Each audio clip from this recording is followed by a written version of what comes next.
Secured versus unsecured debt is a topic that we always have to cover in just about every consultation.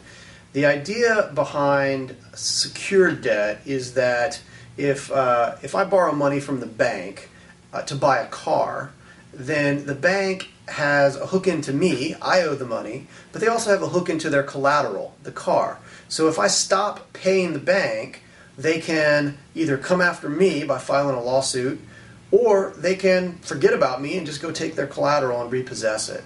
Filing bankruptcy breaks the tie to me. It's like snipping the cord. They can't come after me anymore. That debt is discharged as to me personally, but they can still go after their collateral, the car, if I don't make my payments. So this comes up a lot in bankruptcy. People say, well, can I keep my car?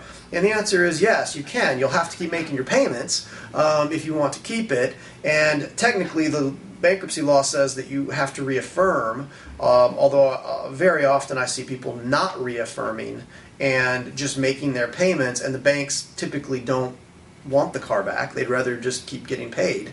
And so a lot of times that retain and pay plays out that way, even though technically that's not one of the options.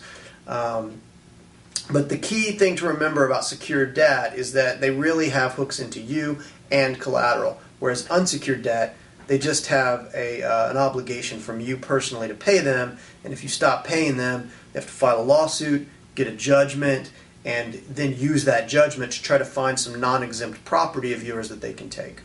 I just want to make a quick note here, because this comes up a lot in this conversation. When you file bankruptcy, you have to list all of your debts and all of your assets and all of your income. When you get discharged from your debts, it discharges you from all of your debts, secured and unsecured. Unless you reaffirm, which we never do, virtually never. There's an article about reaffirmation and does it ever make sense on our website.